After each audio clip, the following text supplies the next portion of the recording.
কাল হোষ্টেল আজি ইয়াত অপেনিং কৰা হৈছে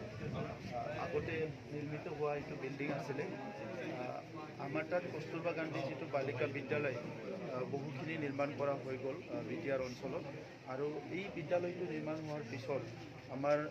ছোৱালীসকলৰ যিটো ষ্টাডি যাৰ ঘৰত মানে সুবিধা নাই বিভিন্ন অসুবিধা আছে তেখেতসকলৰ কাৰণে খুব ভাল হৈছে আৰু সেইকাৰণে এই KGBখিনিক যিখিনি সা সুবিধা লাগে আমি কাউন্সিল গভৰ্ণমেণ্টৰ পৰাও প্ৰভাইড কৰি আছোঁ আৰু বিজনী বড়োবাজাৰ অঞ্চলত এইটো এটা সুন্দৰ হোষ্টেল এটাৰ নিৰ্মাণ কৰা হৈ গ'ল তাত ইয়াত ইতিমধ্যে থাকিব পৰা হ'ল গতিকে ইয়াত লাহেকৈ আমাৰ গাৰ্লছ এডুকেশ্যনটো আৰু ভাল হ'ব এইটো মই আশা কৰিছোঁ